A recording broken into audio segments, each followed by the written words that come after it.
Hello, ADOS, BFA. This is BJax with Black Views today, and today I'm here. Today, my message is to tell you the news about various topics. The first one I want to start with, and here's reparations. We're going to look at the meaning of reparation, the making of amends for a wrong one has done by paying money or otherwise helping those who have been wronged.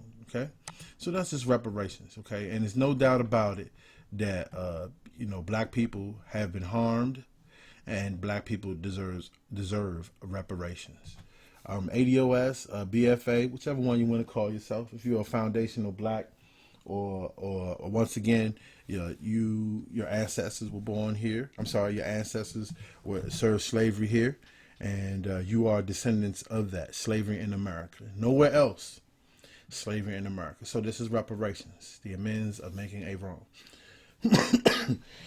Excuse me. So in the midst of this conversation that we have been having, and we have been dealing with black media and white media, we've been seeing a lot of this impeachment hearings. President Trump, pretty much, they want to get him out of there. They want to accuse him of abusing his power, using Americans' taxpayer dollars to extort other countries. These were all private conversations, by the way, that one president was having with another world leader. So it kind of makes me think, like, even how we even know about this, or why we're even talking about it. So once again, I'm just saying this because the impeachment should not be of any concern to foundational black Americans. Like, it shouldn't even matter, because it's nothing that Trump is doing in office that benefits us directly. In fact, this is an argument between one white majority and another white majority. Okay, so you have your Republicans over here, basically, they're in cahoots with everything that Trump is doing and all this other good stuff, and then you got these other white people over here, the Democrats, who basically, once again, they only care about gay rights, and they care about things that should not be first. Let's just put it that way. And the Republicans care about money and about how they can get rich. That's pretty much what it comes down to. So while all this was happening, I always said to myself, like, I really don't even understand what the hell the impeachment is about. Like, what exactly is going on? And I always kept saying, this is a charade. This is something else is going on. Something else is happening. And this is December 22nd, the story of impeachment by a Christmas choir. So I look over here, and boom, this is what's going on. This is what's going on while the impeachments were going on. Okay, while the impeachments were happening, or the impeachment process, I should say, the Montana tribal leaders raised little shell flag to celebrate federal recognition. So this is basically a tribe that's located in Montana, okay? And basically they have gotten recognition by the United States federal government, and along comes with that all the goodies that come with that, health care and all the things that Indian reservations are to have and we're supposed to have, or whatever. So going down further here, I want you to look at these individuals. These are the members of the Little Shell tribe. Now, I'm only saying this because just look at them. I'm not going to play the video. Sorry about that. From start to finish. Not going to play the video. But let's look at some other pictures here, just so we can identify what exactly we're dealing with here. Okay, so, these to me, what Indians look like, or darker, but these are the Little Shell Indians. And if you ask me, they look white. So the whole time, foundational black Americans have been trying to establish and gain some ground as far as reparations. And now you got to remember, this has been going on since slavery. The Little Shell tribe of 5,400 members have been pushed ahead of us. These people are going to get benefits. Let's read a little bit. President Donald Trump is set to sign a major defense spending bill on Friday evening, that will include a provision to grant federal recognition to Montana's Little Shell tribe. In anticipation of that milestone, Governor Steve Bullock and several tribe leaders held a celebration on Friday afternoon at the Capitol, with dozens of people attending. So these tribe people basically have come to D.C. and they are receiving all the rights and benefits of basically reparations. I mean, the recognition, land, health care, all these type of things. Look, this is the vice chairman here. So let me start this video from right here a little bit. It's not a long video, but I just kind of want to give you a little bit more details. Trump is set to sign a major defense funding bill this evening, and that will include a provision to finally grant full federal recognition to Montana's Little Shell tribe. In anticipation of that milestone, Governor Steve Bullock, Senator Jon Tester, and tribal leaders held a celebration this afternoon at the Montana State Capitol. Dozens of people were in attendance. Governor Bullock signed a proclamation marking the day the Little Shell received federal recognition. Leaders then raised the tribal flag outside of the Capitol, and it will fly there through tomorrow. The Little Shell tribe and Montana's congressional... Okay, now look at these members. I'm telling you, man, the reason why I say this is because the way things look is, until they totally erase black people from this land, you're going to see white people saying they're black, just like this. They're going to be saying they're Negroes, they're descendants of slaves. And by that time, it's going to be 5,400. Do you see what I'm saying? It's no way you're going to tell me that these guys here are the true original Indians. But that's just my opinion. I don't know. I could be wrong. But let's just finish this video. National delegation have been trying to get recognition through Congress for years.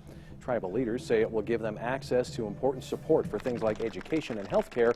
And they say this is the start of a new chapter in the tribe's history. So basically, their tribe is going to get health care, education for their people. So you see how diabolical this is? The whole time we talking about reparations, but this don't, I mean, the whole time we're talking about reparations, okay? That quickly moved out the scene. Then we went on to this impeachment. Okay, and the whole time this is going on, all kind of little games are being played here. Do you see? We're talking about reparations, but I don't see any black people that's standing up saying anything like these people are saying. The Little Shell tribe and Montana's congressional delegation have been trying to get recognition through Congress for years. Tribal leaders say it will give them access to important support for things like education and health care, and that this is the start of a new chapter in the tribe's history. So let's finish it. It's a big deal for a lot of reasons. The fact that future generations won't have to have this fight anymore. The fact that it takes the Little Shell into the 21st century. This man was trying to tell me he's a Native American. You see how diabolical this is, man? But we the Negro, you can't get nothing. You know what I'm saying? You get smacked around, and you know they intentionally, tell you they're not going to do anything for you, really. But this guy can sit up here and be happy for the Little Shell tribe. He's their congressional delegation. So basically, they're their own nation within a nation. The Little Shell tribe vice chairman. Let's move on. The fact that they're treated fairly, as all other tribes in the state are too. We said this is just fantastic news. What a great Christmas present. But now that it's signed, the work begins for us to get everything set up and work for the members to make sure that our government is set up and our judicial and all the programs are put together. So it's going to be a lot of work, but it's worth it. It's worth it because his people have overcome. That's basically what this is.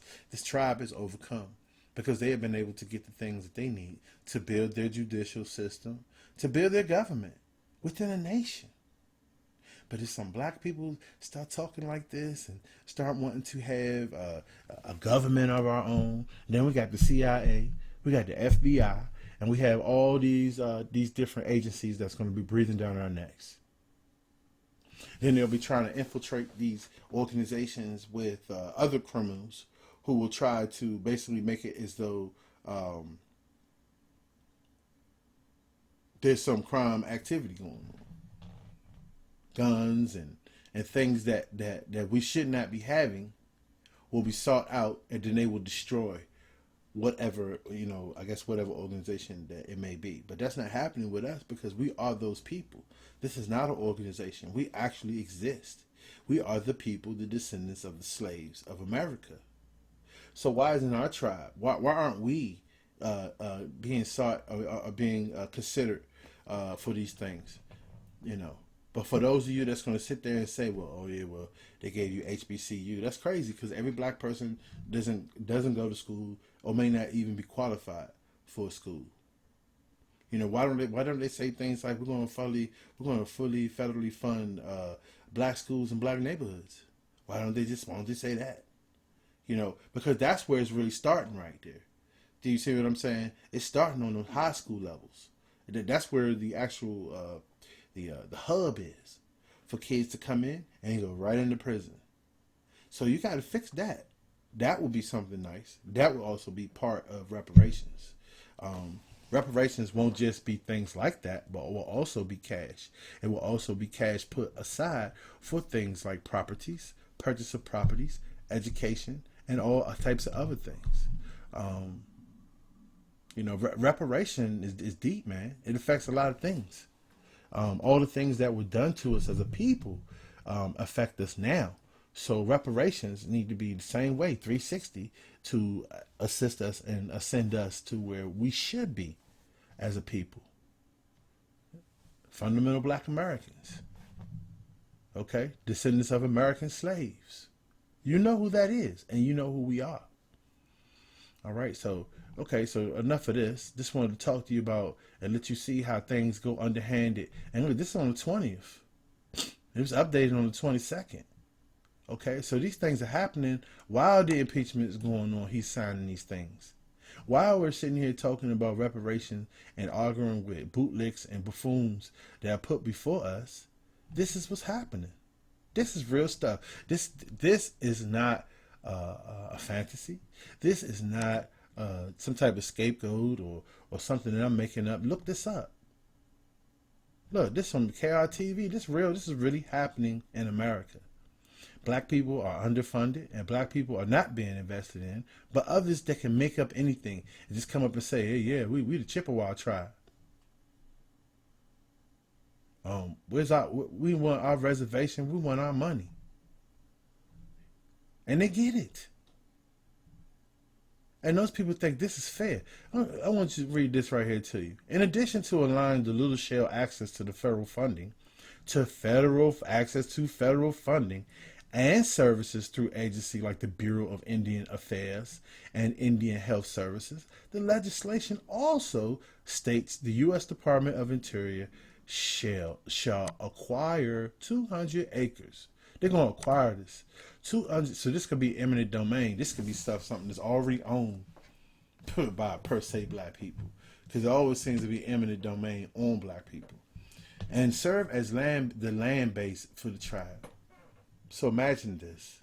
We couldn't get 40 acres in the mill, but they can get 200 acres to serve for 5,400 people.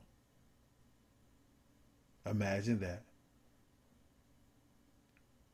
Imagine that.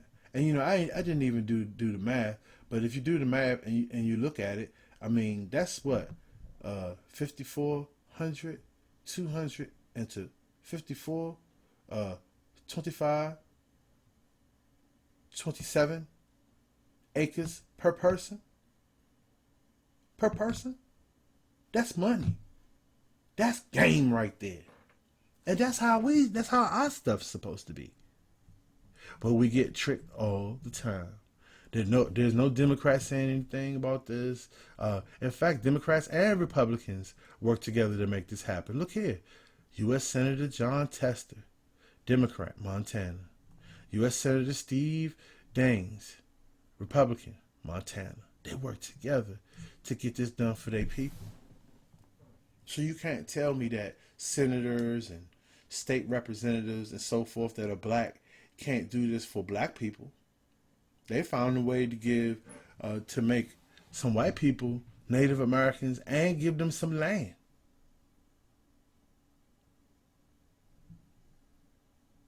Gave them some land. 26, 27, 26.5, something like that. 27 acres of land. Each. Wow. Okay, so moving on. Okay, my next story is going to be about 50 Cent. 50 Cent, Oprah, and the silencing of black women survivors.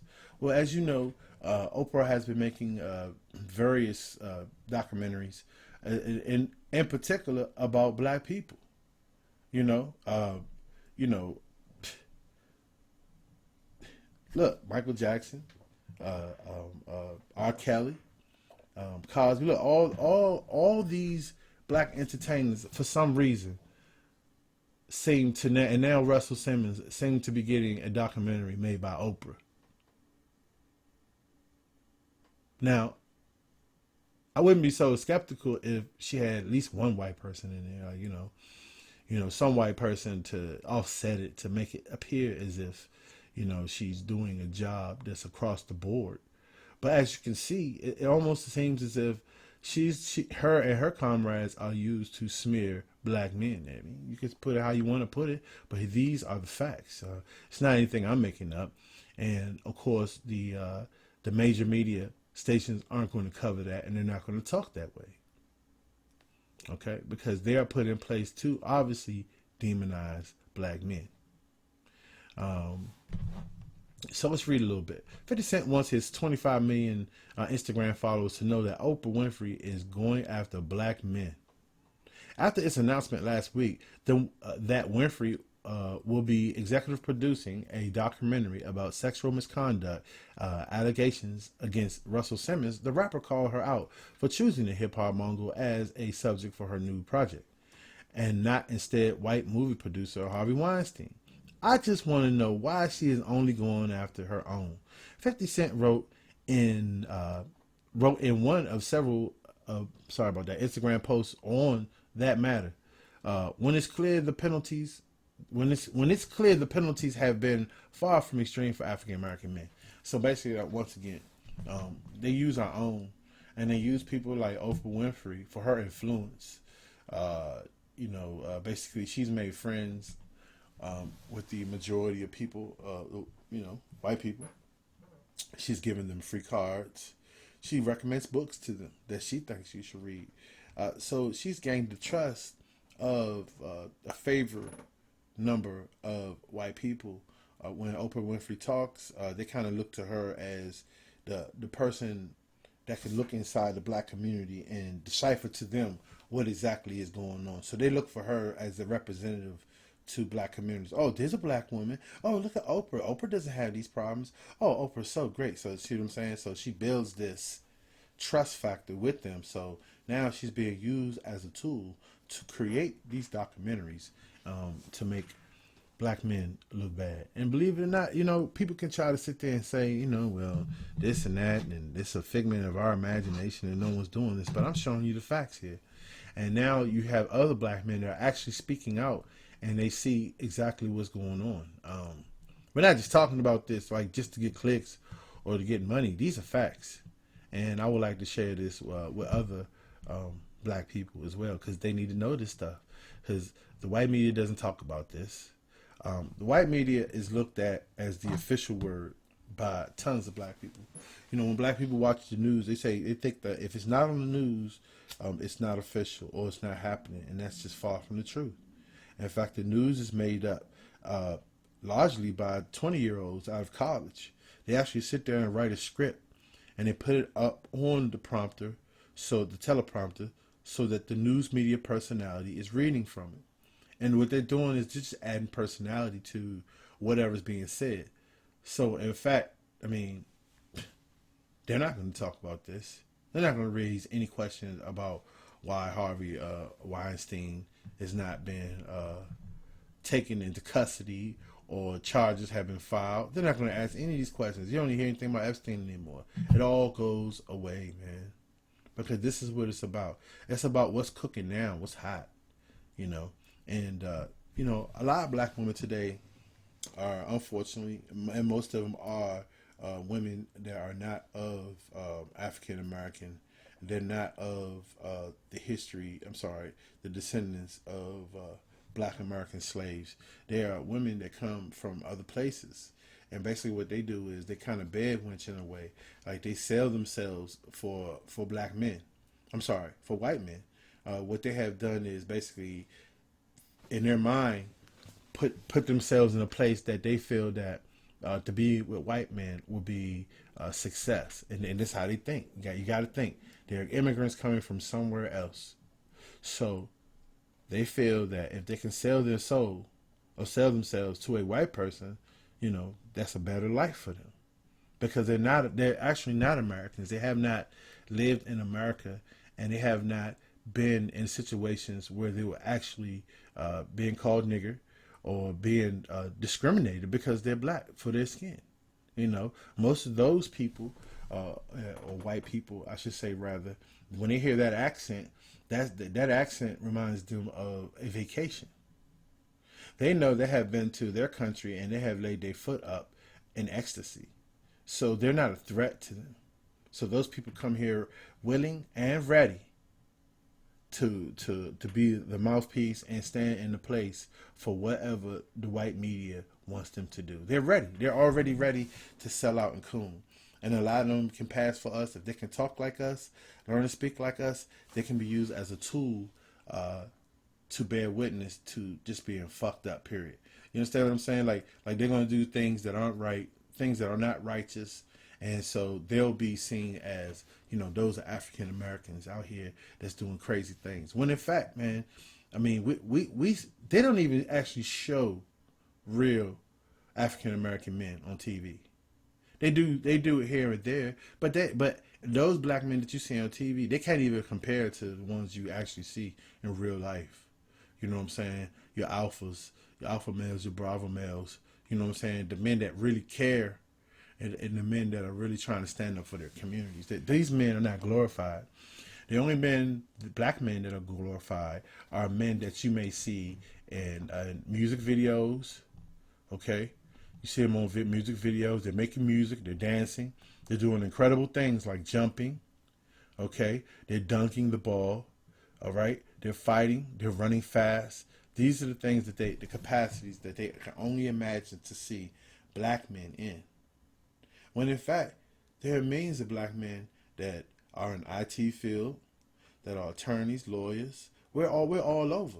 Although black men, and I'm gonna say this, black straight men, it's probably about 5% of us, anywhere between 4 and 5. And when I say black straight men, what I'm doing is I've already separated incarcerated black men. That's a percentage that I'm taking away from that's available. Okay, then you have men that are homosexuals. They choose to be homosexuals. But then you have straight men. You have these men here that basically they trying to live out here, man. We so damn underrepresented. It's ridiculous. When we look at black women, and some of them are not even black women from the hood, man. They, like I said, they just mix in with us from all over the place, and they just call themselves black, and then they just do disgusting things, immoral things, And so that vision is what's being put on TV, what's being magnified in the music videos. That is the image that's being focused on, And so that is what makes us look bad. And so now you have 50 Cent actually stepping up here. And he's a guy that I can say he's trying. He's a rapper. He's rapped about ridiculous things, crimes and so forth. But now he wears a suit, and I believe that he's speaking out. He's using his fandom to speak out, because he's telling you right here he wants his 25 million people to know that Oprah Winfrey is going after black people, black men in particular. So, today's black man, he got to be a little smarter. He's going to have to, be disciplined. You can't haul off and smack people like we used to, and handle things the way, with our masculinity, because they're stripping that away. They're using that as a tool to incarcerate you and to emasculate you, turn you into, or want you to be soft. you know, and you know, a lot of people are going to say that's, I guess I'm saying something bad because I'm separating straight men from homosexual men, because these are facts. Like, you know, he's a homosexual, you're homosexual. You're straight, you're straight. So I'm separating. What I'm saying is that's an alternative lifestyle that I choose not to be a part of, and that when I come across young people, especially young black men, you know, I talk to them as if, you know, they want to be men, you know, because that's all I know. You understand what I'm saying? So there's going to be people out there that's going to say that's toxic masculinity, because I want to see young black men be strong black men and marry women and govern families. So you know, that's my perspective on it. And there's going to be people out here that's going to say that, you know, that's, I don't know, that's kind of bash, you know, taking away somebody's gay rights, because at the end of the day, you know what I'm saying, and ain't nobody stopping you from being gay, but people stop you because you're black. So that's pretty much all I really wanted to say on that. And then I'm gonna shift over here and you know, just follow up with this Trump impeachment thing. You know, once again, with Trump and the impeachment, they're not doing anything for us. When I say us, I'm talking about fundamental blacks. There's nothing in it for us, so we shouldn't be getting excited about this. You know, Trump and his opposition, they're the ones that created this. Let them deal with that. What we need to deal with is being on code. You know, wherever you are, you see what I'm saying, practice your brotherhood, be on your square, and understand that it's forces out here that's working against us every day, all day. And this is why we gotta make these videos to talk about it. Yes, we have to make these videos to talk about it. Because if we don't talk about it, you won't really know about it, because the major news is not talking about it. Okay, so once again, this is B Jax with Black Views, and I want to thank you for your time. I hope that I have been informational to you. Please hit the like button, subscribe, support me. You know, I'm just asking for a subscription, you know, so you can hear me out, and I will be sending you more information. Once again, thank you very much, and I hope that you're having a great day. Enjoy your days off. Signing out.